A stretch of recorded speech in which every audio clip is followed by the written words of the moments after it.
What is up, my fellow citizens? It's Gio here, and today I would like to talk about my favorite ship manufacturer that just brought the heat with the new ship. I didn't see this one. It came out of left field, but the Hammerhead. Now, initially, when I heard it was going to be a new Aegis ship, people were talking about a fighter. I'm like, oh god, please, not another fighter. I'm so glad it wasn't a fighter. They made this thing basically a freaking gunboat.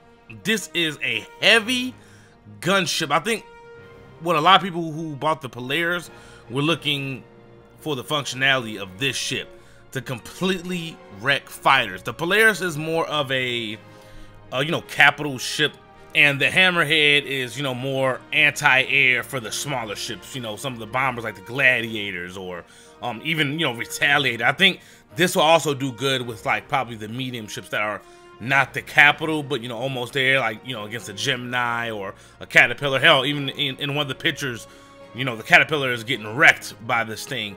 So in between that space, I think this ship is going to be doing real good.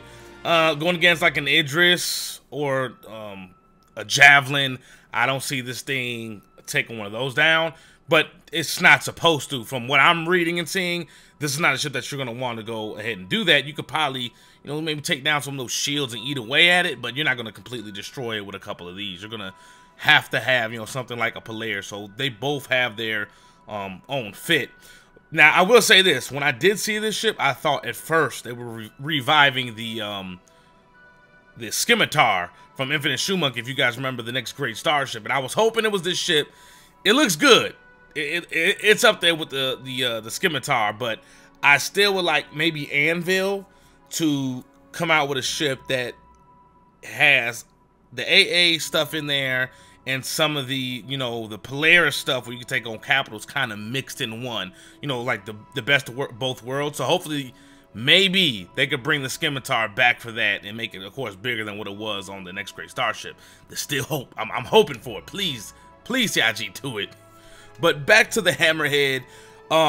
It's such a awesome looking ship, and I love the design that the cockpit is at the bottom. I had to go back and double check that. It's below the ship, not on top. I never seen anything like that before. And, them guns. I mean, I look at this ship, there's going to be a lot of ships that multiple smaller fighters, are going to take on, and they're not going to be scared of it. Like, you look at something like a Caterpillar, they're like, I think we could take it. Oh, a Gemini or a Starfare or whatever, oh, we could take it. Or Carrier, you guys get what I'm saying. It's going to be able to, take it. Maybe even a Polaris. I think we could take this on, blah, blah, blah. I look at this ship, and if I'm with a group of friends, I'm like, man, I don't know. I think we should really think about taking on this thing. Because, I mean, just guns galore. And it's so well covered. I mean, this is probably one of the most well-covered ships with turrets on there. I think that's why the price tag is a little so heavy. $550 for the war bond, $650 if you're using store credit or whatever, not using cash. So this is a pretty expensive ship. A lot of people have been saying they'll take this over the Polaris, which is understandable because the Polaris, a lot of people wanted this functionality on there, but you're shooting big ass missiles on that thing trying to take on capital ships. Which is still cool with me. I'm keeping both. I'm not melting none. I like both of my ships, two different functionalities. And just seeing these, picturing them in my head working in the future together, two of these, two Polarises, and then you have a couple of heavy fighters or some sabers around you. Oh my god, dude. Javelins and freaking Idris are going to be scared. I mean, it's going to be a lot to deal with. I can tell you that. They also did a great job, capturing the design of, the Javelin and Idris. Speaking of those ships, they did a great job kind of mixing those in together to get this kind of in-between ship. And I really, love how they did that. It was cool because they got their, if there's any ship manufacturer that they got their design down pack, it is definitely Aegis. I think Aegis has the most ships at this point. I have to go back and double check, but yeah, real great design. The only thing, my little nitpick about this ship is I don't like the middle, how they have space there. I think that space could have been used for something else, maybe some more storage, because the storage isn't all that great in there. But of course, you're not buying this to be a freaking trader. But I will say this, If I had something very valuable, like, you know, a couple things, and they was like, look, we want to get this there safe, I damn sure will put that in that storage and see how many people come test me in this. I mean, people ain't going, I'm telling you, not that many people are going to want to fuck with this ship. I'm just saying. I'm also shocked that people haven't been talking about this ship when it comes to PlanetSide. I mean, this thing is going to be ferocious, you know, PlanetSide. I mean, completely wrecking face. You got those guns.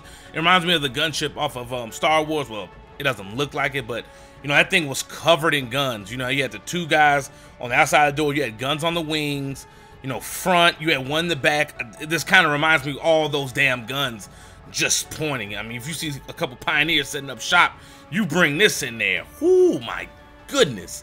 So it's going to be interesting to see how that works, too, with the ground stuff. So I don't know, guys. I'm really waiting for this. Have you guys got one? Obviously, there's a lot of people that got this. I mean, they made $1 million one day for the Aegis sale. So I don't, you know, it's hard to tell which ships was what. I'm pretty sure the Hammerheads were selling like hotcakes, though. I will tell you that, because the Hawk came out the day before. Those sales weren't, you know, up there like that for the Anvil.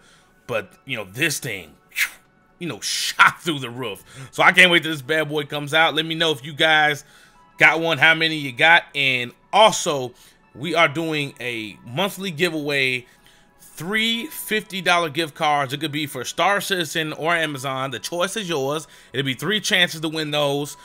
So follow that link in the description below. That's with Space Bros, you know, me, Matachi, Uber Nerd, Dr. Drone. So make sure you guys check it out. We'll be doing one monthly. This one's actually going to end on the 1st, but I'm pretty sure we're going to do some special ones for the holiday. So you guys stay tuned in for that. And one more thing, Star Citizen for life.